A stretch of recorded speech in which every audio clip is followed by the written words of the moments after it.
Hey everybody, welcome back to part 2 of this unboxing. For you, it's been a week. For me, it's been maybe a minute.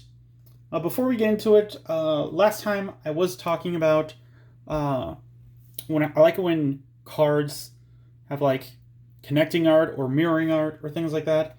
And I mentioned it last time, and I wasn't too swept up at the moment that I did remember to show there's Wargreymon and Black Wargreymon, and you can see that they are mirroring each other. And I just enjoy when cards do this. It might just be Digimon, I don't know, but because even though it's just palette swap, to put in this much effort and make it look like this, it works for me. I don't know. But yeah, just showing off another connected artwork. I think there are some of the super rares that do that too. But that's been a minute, so let's start opening some more packs. We've got 12 more to go through on this side.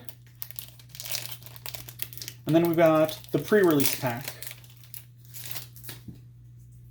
which I did do a quick check because I remember with the Great Legend packs, you could see through and see what was inside them.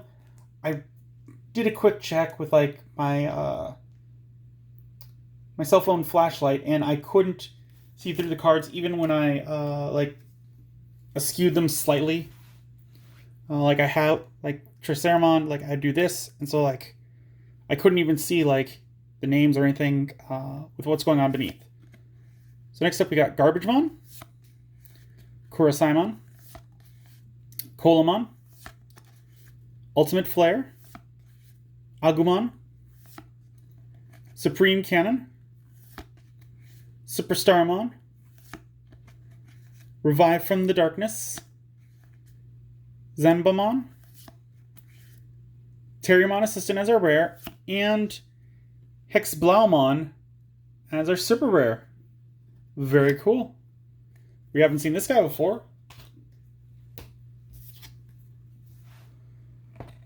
So Hexblaumon has a 12 play cost, a 3 Digivolution cost, 11,000 DP.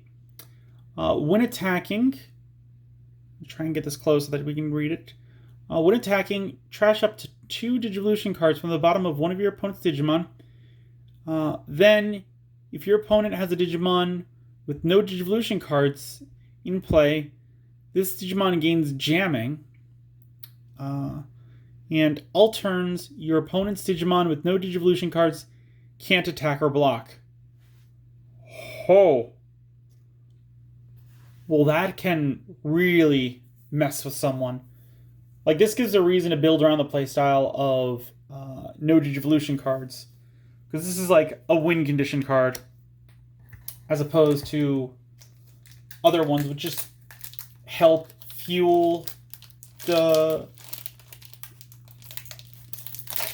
playstyle. This one actively is well, here's your win condition. If they don't have any cards underneath it, they can't attack or block, which means they can't just play down Triceramon because they have no rookies. They have to have something for it. Weedmon, the Diva again, which again would destroy Rookie Rush. Cubimon, I feel that is a something that is being addressed in these future sets, which I like.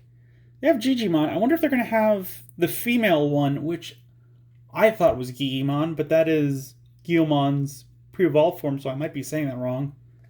Or misremembering. Speaking of babies, we got Yokomon, Zanbamon. We got our rare, which is Renamon, which I think we've gotten, but let's go over her again. A 4 play cost, 0 Digivolution cost, 3,000 DP. On play, one of your opponent's Digimon gains security attack -1 until the end of your opponent's next turn, and no inheritable effect. I mean, the great thing about security -1 is that it works on Digimon even if they only have 1 security attack. So, if you play it against an Impmon, and that Impmon loses its security attack, it's not going to be able to attack directly. It could only attack a Digimon that turn, is my understanding. And we've got Whistling, which I believe we've gotten. I remember this weird texture in her cape. But let's go over it again. We're going to have time. 6 play cost. Main effect, up to 2 of your opponent's Digimon can't attack or block until the end of your opponent's next turn. Then, if you have a Digimon with Digiburst in play, gain 2 memory. And its security effect is up to 2 of your opponent's Digimon can't attack or block until the end of the turn. Then, if you have a Digimon with Digiburst in play, gain 2 memory. I mean, am I reading that right? Or is that the... Oh, no, it's not the same. Because the bottom effect doesn't include blocking, and it's till the end of their turn. Okay. So there's a slight difference. But if you have someone with Digiburst, this goes from a 6 play cost to a 4 play cost. And with the security effect, if you have someone with Digiburst and they're like attacking at like 1 or 0 memory, it's going to pass on to your turn unless they have the Rush ability on a Digimon. So that's pretty good.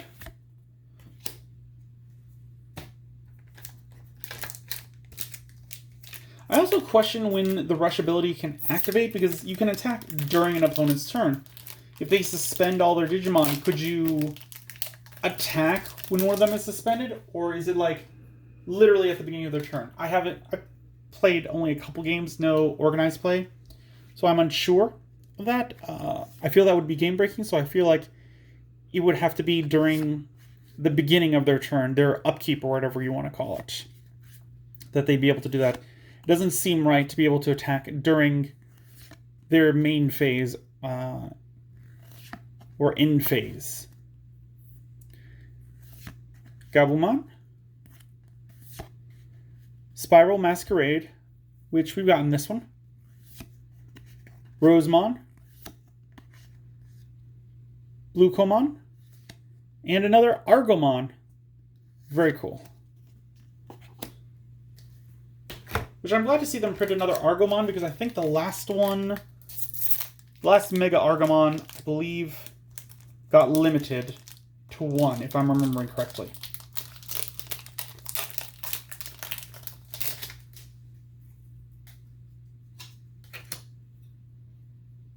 So it's nice to see him get some love and a new ability so we can play him at multiple. Talmon. Because I'm sure there's some cards which is like the amount of Digimon you have named this. I'm not sure if any go with Argomon, but they could. Daramon, Black Galgamon, Royal Nuts, Palmon, another Sunamon,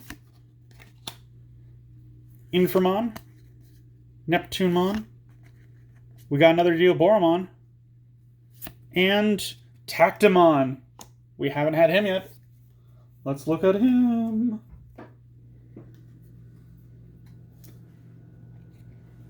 Tactimon has a 12 play cost, a 3 Digivolution cost, 11,000 DP. He has the effect, when attacking, activate one of the effects below. If you have no other Digimon in play, activate all the effects below instead. So, gain 1 memory. This Digimon gets plus 2,000 DP for the turn.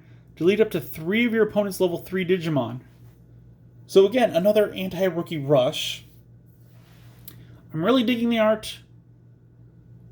That is Skull Mammothmon over there, and I think that is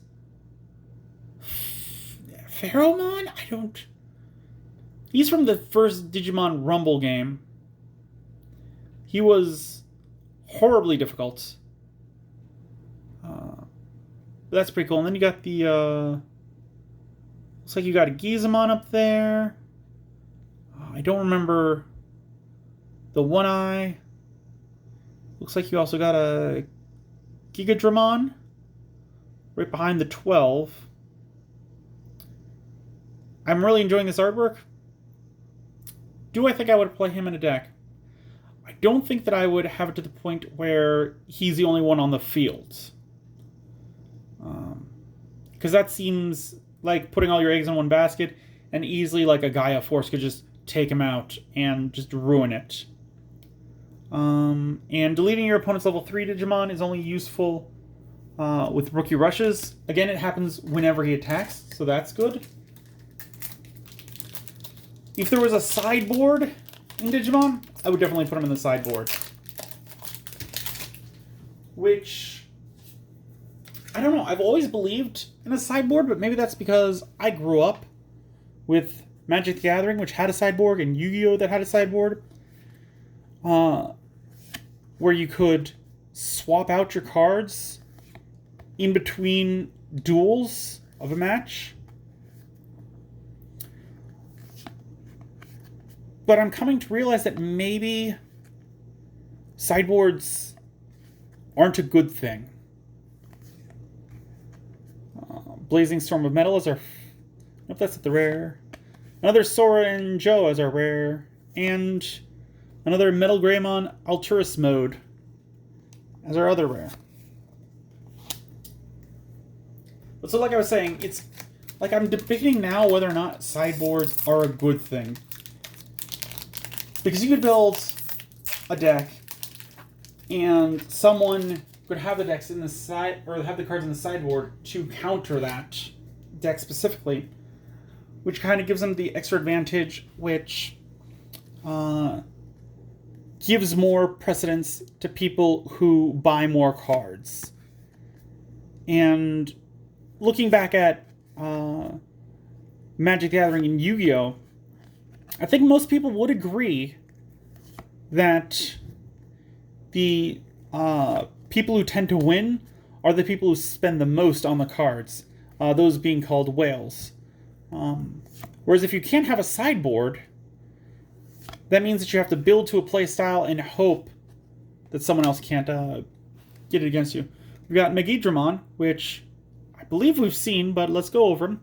12 play cost, 3 Digivolution cost from either purple or red, 11,000 DP. When Digivolving, both players trash the top 5 cards of their deck. Yes, we have seen this one, I remember that ability. And on deletion, if you have a Tamer card in play, you may play one level 6 Digimon card with Gallantmon in its name from your hand or trash without paying its memory cost. Yes, I remember that ability too, so we have gone over this one. He's still really cool, he's very menacing. I think that this... Like, I realized at the moment that they showed him in the TV show in Tamers, it was a callback to Skull Greymon.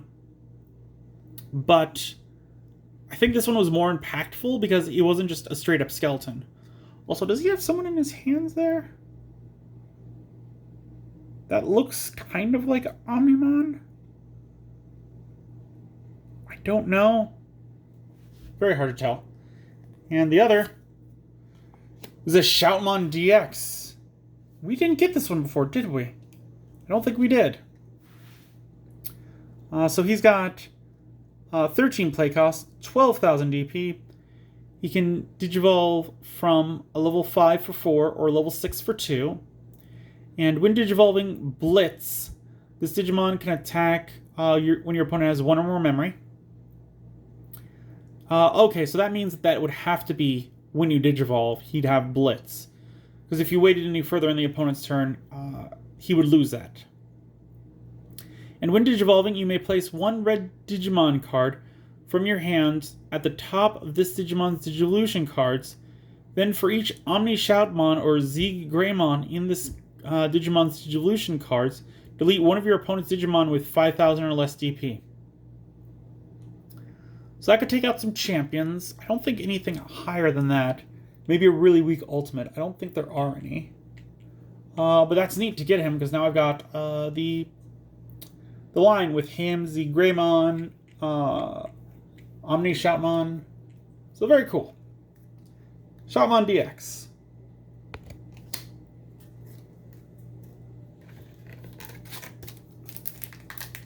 Next up,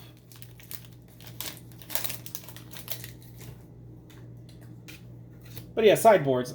I don't think they're necessary anymore. I think I like the idea of not being able to switch out cards, because that could lead to someone having like a super powerful deck, but they didn't account for one playstyle that gets them taken out in the first or second round, and then that playstyle gets taken out by someone else.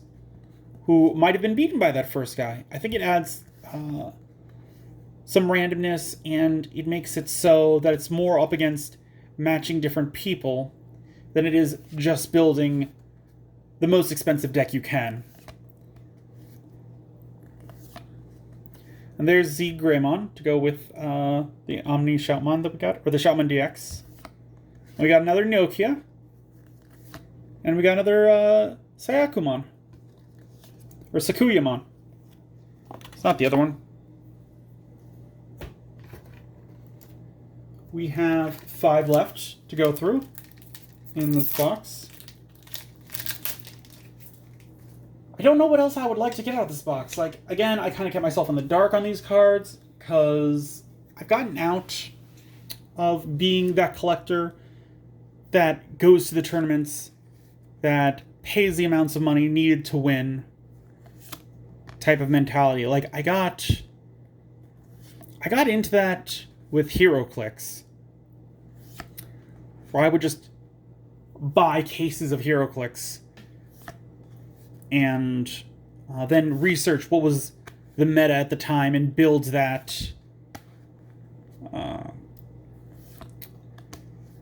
it was just A, way too much to deal with, and B, none of the decks or none of the teams were really mine. So I much rather just going through and seeing what I can build. We got Metal Greymon Alterius Mode as our first rare. And we got another Nokia as our other. And that's not to say that I'm going to completely ignore what people say. Like, again, I built... What was that one? The Lord Ragnamon? Or Ragnalordmon deck. But for the most part, I want to build some decks myself. I don't want to worry about building whatever the best meta is. I just want to have fun with this. Which is something... I've always wanted to just have fun with Digimon. Piximon. Ultimate Flare. Garurumon. We got a Koromon. Bancho Lilymon. Absolute Blast. We got a Black War Greymon. And we got a Lord Nightmon. We haven't gotten one of those, have we? I don't think so. No. So she is 3 play cost, or 13 play cost, a 3 Digivolution cost, 11,000 DP. When attacking, you may play a yellow level 3 Digimon card or a yellow 3 Digimon card with Warrior in its type. Oh no. You may play a yellow level 3 Digimon card or a yellow Digimon card with Warrior in its type from your hand without paying its memory cost. All turns, for each other Digimon you have in play, this card gets plus 1,000 DP. So that's nice.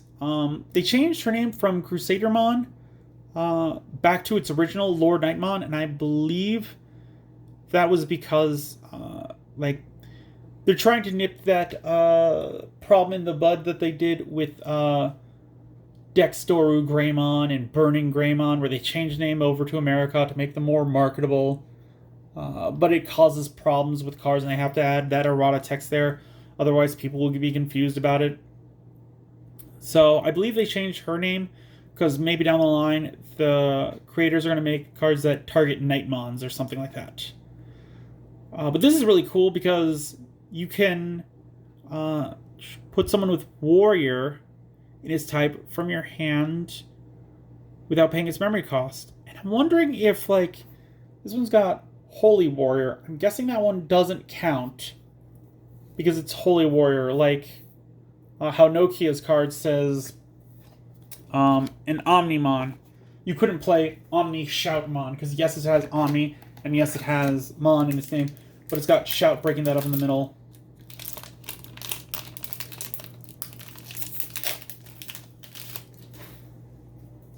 I would like to see a Marine Devimon in the future that is purple instead of blue, only because I'd like to build a Devimon deck just for fun. Starsmon. Mushamon. Monochromon, Morishellmon, Mechandromon, Demonic Disaster, Jokermon, Gabumon, Pikmon, Monotamon, another Metal Greymon Alterius mode, and All Delete. Okay, we haven't seen this one before. I don't believe we have. No, because it's got a 10 cost on that. That is something I think I would have remembered. So it's a cost of 10. Its main effect is you may return one of your Digimon with Omnimon in its name to its owner's hand to delete all Digimon and Tamers. Trash all the Digivolution cards of the Digimon you returned with this effect. So this is a board wipe. This is a nuke. This just takes care of everything. That is crazy. So I'm not sure if you can play this in every deck or not. Again, I don't know the exact ruling. Let me know down below if you guys do, but I think you have to have an Omnimon in play. Yeah, because you may return one of your Digimon with Omnimon in its name to its owner's hand. Yeah, to delete. Okay. I was wondering if it said and delete. But no. You have to have Omnimon on the field to do the nuke effect. Which, going with the Mega Digivolution, you could play that one for one, get an Omnimon out, play this one out, return the Omnimon to your hand instead of the bottom of your deck, and trash everything on the field, creating a board nuke. That gives that gives a reason to play that Mega Digivolution card. Because I wouldn't play it on its own, but together with that one, I would. I can't remember if that one's a 0 or a 1 play cost. Either way, 10 is a lot of memory. But if you have, but as a Hail Mary, just to reset, I think it could work. Because if your opponent has, like, spent a lot of their resources and you were, like, bricked for a bit, playing down Omnimon and then wiping all of their resources makes sense. Because there's like a card advantage type thing where, like, if I can, like, Gaia Force is a good example, where if you got someone all the way up to the Mega level, we've got a Renamon for a rare, and we got another Omnimon. So this is our third Omnimon that we have pulled. Very neat. We are on our last pack. But yeah, to like continue that, like playing one card and getting rid of an entire stack of Digimon cards, that is, you're playing one card for, let's say, maybe 6 of their resources that they put into that.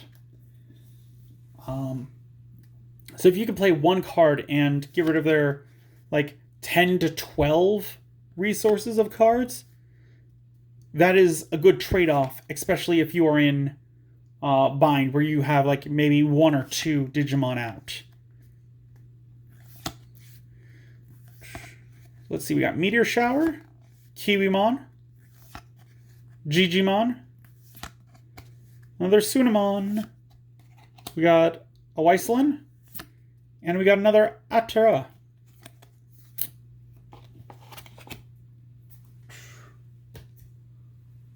So let's see, out of that second half of the box, what did we pull? I believe it was these 5 that we pulled. Because again, I'm doing this one back to back. And we got these 4 in the first half, which gives us 9. And when we did the just 12 packs, we got 5. So that's about on par for what we should have gotten. So to round this video off, we are going to open up the Battle of Omni pre-release pack, which it has 30 uncommons and 26 rares. So I believe what this is it's just alternate artworks or maybe shiny versions of them. So let's get opening it, and I would like, I don't know, maybe Marine Devimon or some of the purple ones, like, not surprising. Ooh, so we got You Can't Actually Fly pre-release, which just has that pre-release there. That's underwhelming. I'm gonna say that. I was hoping for something different. Yeah, it just says pre-release on it. That's fairly disappointing. Like Catastrophe Cannon, just with the pre-release gold on it. I mean, it also has a gold border, it looks like. Oh no, that's only because it's a rare. Wait, why? Oh, it's only uncommon and rares. I thought it was commons and uncommons for a second. I would have preferred commons and uncommons because all the rares have that gold border. I would have liked to see... Like, it would have been nice if they made the commons and uncommons and they gave them that gold border. That would have been a neat thing. Like, at least that would have added something to it, but just stamping them with the pre-release, I'm not crazy about that. I'm not. But, you know, it's their decision, and they've done a good job so far. So yeah, let's re-go over like the super rares that we got. Give me a quick second. I'm gonna put them in order, and then we'll take a look at them. Just because I like things in order. All right. So the first one that we got was the Shoutmon DX, which I like him. He's got some good abilities to him. Then we got the Hex Split Blaumon, which again, good card. Being able to trash opponents underneath cards, and then for him to get jamming so he could just attack into the security stack and not worry. Like, that is... Jamming is probably one of my favorite abilities, probably even more than Blitz, because I don't have to worry about losing Digimon to an attack against the security guard. We got Lord Nightmon, which... Good one in her being able to pull out like level 5 night cards to help give that like instant demolish. That's good, and her getting that extra DP, she has to be taken care of pretty quickly, otherwise things are going to snowball out of control with her abilities. Chaos Gallantmon. Like, being able to delete a level 5 is alright, but you have to get rid of one of your other ones. This is the alternate art again. Which it looks like he connects with, like, maybe Omnimon or something like that? I don't know. I do have that Omnimon. I should check that. I'll look into that, and I'll see if I have a card that connects up with him. If I do, I'll pause again, and we'll take a look. Otherwise, I'll just end this video. We got Tactimon, which again, he's alright. I'd put him in a sideboard, but there is no sideboard. Then we got Armageddonmon, which, good support for a Dioboromon deck. I don't see putting it in any other kind of deck. Then we got the Omnimon. He definitely does not connect up with this Omnimon. It'd have to be the alternate artwork Omnimon. And then we got Omnimon Zwarts, which we've seen before. So this one I like because of the ability to, like, yes, you're eating through your deck, but then you get to bring the playmakers back, as long as they weren't super strong playmakers. And combine that with some of the purple cards that allow you to get cards back from your graveyard. This guy, he's an alright card to go in there. And then Omnimon Zwart's Defeat, he's a good card. I like him because he's got the security effect, he's got the when digivolving effect, he's got the on deletion effect. So more or less, no matter where he is in the deck, how he's played on the field, he's going to get at least he's going to get 2 of those effects off regardless, unless you just play him outright, which he'll still get the on-delete effect. So yeah, that was a good haul. Give me a sec, and I will take a look and see if those cards connect up. I doubt, but it could be. Who knows? Alright, so I am back, and they do not connect up in any way that I can see. That's definitely like a cape of someone's. But it's not this Omnimon's cape. However, I believe that they do connect up in some way, because this Omnimon we pulled last time, it looks like it has the legs of Armageddon on it, which means I think there's an alternate Armageddon that connects up with this one. So that's pretty neat. Whoop. All right, well, that is the entire Battle for Omni box that I picked up. I'm going to try and pick up some more. If you enjoyed this video, leave a comment down below. If you liked it, give it a thumbs up. Subscribe if you haven't already. And until then, I will see you next time.